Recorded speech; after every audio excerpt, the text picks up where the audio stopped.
David Shapiro, on a Monday, we always have an opportunity to talk about events of the past week.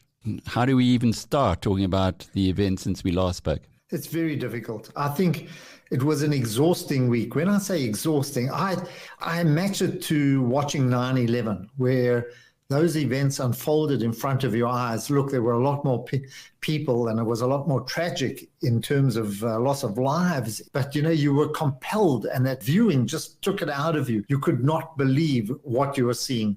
And I think when we saw mall after mall being mauled for South Africans, it was a week of shame. There was no moral compass. There was no shame. There was no sorrow in what the people were doing. And I can't believe that even poor people don't have some kind of sense of what's right and wrong. Everybody there knew they were doing wrong. And that disturbed me. That got to me. If it's bread, if it's milk, if it's the basics of life, I can understand people rioting.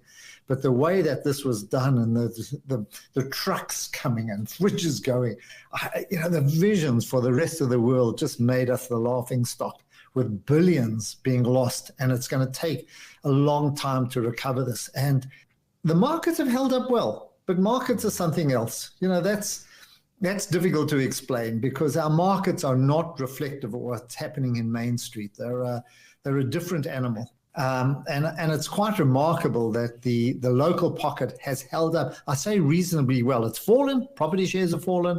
Bank shares have fallen. Retailers, though, are not as badly hit as I thought.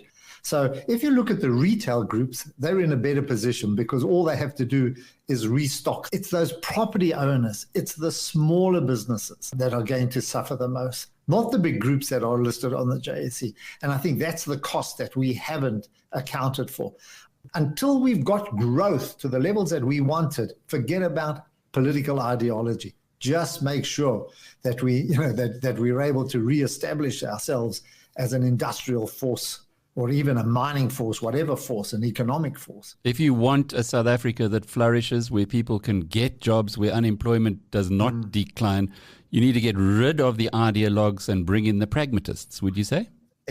Absolutely. And you've got to get pragmatic people at the top there to make this into an attractive investment destination. There is opportunity in this country. There are a lot of people who want to see the success of this place. You've got everything you need to make a successful business, but you just need to get the right people in charge.